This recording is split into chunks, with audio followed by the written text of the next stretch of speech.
Sobre fundo grafite, um triângulo branco à esquerda com a palavra graduação.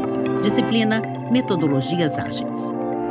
Olá, tudo bem? Seja bem-vindo a mais uma aula da nossa disciplina de Metodologias Ágeis. Derson da Silva Lopes Júnior, professor. Homem branco de cabelos escuros, barba rala, usa camisa azul clara, colete cinza, calça e sapatos pretos. No estúdio da Univesp, ele está em pé atrás de um púlpito onde manuseia um dispositivo para controlar a apresentação de slides, que surgem ora em tela cheia, ora como efeito gráfico à direita do professor em um plano mais aberto do estúdio. No primeiro slide, o nome da disciplina e o tema da aula: aplicação dos valores do Manifesto Ágil. Nós já vimos um pouquinho sobre o gerenciamento tradicional de projetos e a diferença da metodologia ágil, né? Nós vimos que tem a metodologia tradicional, ágil e híbrida. Nós vimos a questão das metodologias ágeis, por que nós devemos usar a metodologia ágil e o que isso é bom na perspectiva do cliente, na perspectiva da equipe. E agora nós vamos entender um pouquinho dos valores do Manifesto Ágil, que deu origem à metodologia ágil. Se alguma coisa que eu te falei aqui te soa estranho, volta lá nas outras aulas, assiste, para que você possa acompanhar bem isso aqui. Tudo bem? Vamos falar então agora do nosso Manifesto Ágil dos valores ligados à metodologia ágil. Novo slide com o título Manifesto Ágil e o texto. O Manifesto Ágil é uma declaração de valores e princípios essenciais para o desenvolvimento de software. Embora tal declaração seja relacionada a um setor tecnológico, os impactos do manifesto e do desenvolvimento ágil proposto por ele são inegáveis para empresas de diversos setores. O que é o Manifesto Ágil? Se você googar aí Manifesto Ágil, você vai encontrar esse documento virtualmente, que foi uma declaração de valores e princípios essenciais de projeto que foi construído por uma equipe de gerente de projetos que estava relacionado com softwares, tá? Então, eles elaboraram isso lá ligado com a área de tecnologia e software, mas esse manifesto ágil, ele revolucionou toda a forma de trabalhar com gerenciamento de projetos, não é? Porque a linha de tecnologia que precisava mudar, mas acabou mudando em todas as áreas e hoje a gente percebe isso em todas as áreas praticamente foram impactadas pelo Manifesto Ágil. Tá? Vamos entender um pouquinho o que foi isso e como isso aconteceu, por que isso aconteceu. Quando a gente vai aí nos antecedentes históricos, desde os primórdios da civilização, existem projetos, né? Vamos pensar assim em coisas bem grandes da humanidade, as pirâmides do Egito, né? Você tem lá aquela construção enorme, aquilo foi um projeto e alguém executou aquilo de alguma forma. Então, os projetos eles sempre existiram, só que eles eram muito manuais e lentos. Quando a gente chega na Revolução Industrial, isso começa a mudar as coisas.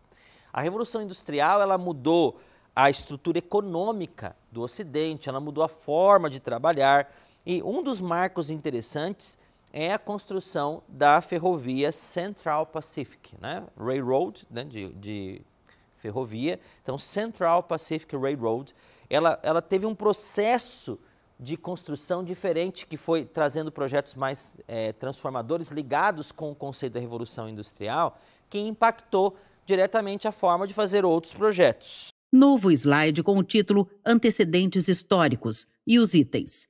Início século XX. Frederick Taylor, sequenciamento das atividades de trabalho. Henry Gantt, representação gráfica. Abaixo, uma captura de tela. Em uma tabela, forma-se um gráfico de barras horizontais que relaciona o progresso do trabalho ao longo dos meses de janeiro a março. Quando a gente vai chegando aqui no século XX, onde nasce, vamos dizer assim, a administração como ciência, você tem Taylor, que fez aquela sequência de atividades, que a gente fazia as coisas em etapas, cronometrado, não é? Aí você tem o famoso gráfico de Gantt. Você já ouviu falar em gráfico de Gantt?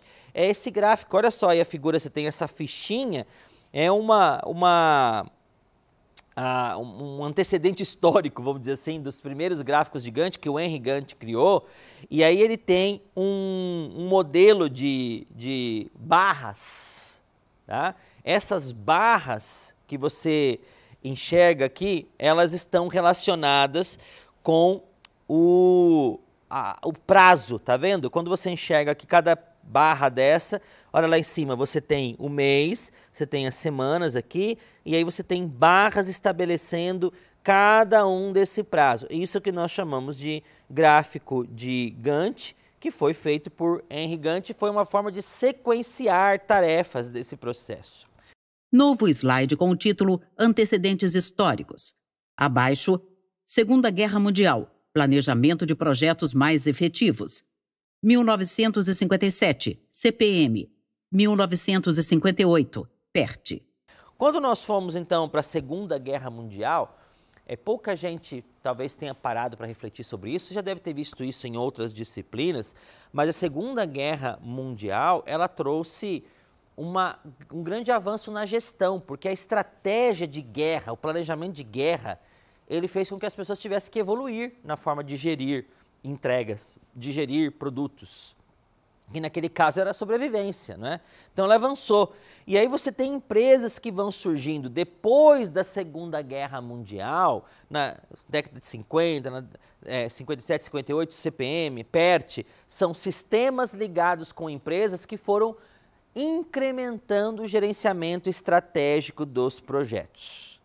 Mas a formalização dos projetos, ela ocorre só na década de 60.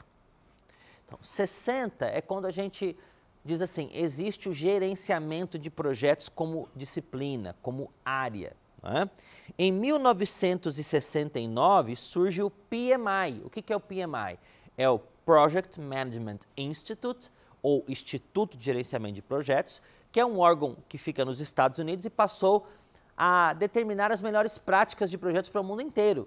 Eles começaram a publicar de tempo em tempo um guia chamado PMBOK, que você acha aí na internet, vê em livrarias, ele está agora na sua 7ª edição, PMBOK, que ele traz boas práticas de projetos, ele traz sugestões, modelos de formulários, etc. Então, aqui você começa a ter uma sistematização do gerenciamento de projetos. Na década de 70, o cenário global passou por grandes instabilidades econômicas e começou a colocar em prova os planejamentos de longo prazo. Então, empresas que tinham feito planejamento para 10 anos, 15 anos, 20 anos, começaram a perceber que esse planejamento, esse projeto que eles tinham estabelecido não podia ser seguido mais. Eles tinham perdido aquele planejamento, porque as coisas mudaram muito. A economia mudou, as pessoas mudaram. E nós estamos falando da década de 70, hoje essa velocidade é muito maior, não é? Mas aqui começou a ter um crash entre o planejamento de longo prazo e a execução, porque a execução acontecia em cenários muito diferentes.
daquilo que foi planejado lá no passado.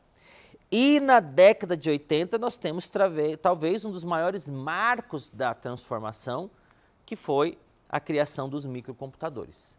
Né? Criação não seria a melhor palavra, a gente já tinha computadores de alguma forma acontecendo, mas aqui eles começaram a se popularizar. É aqui que a Apple lança os seus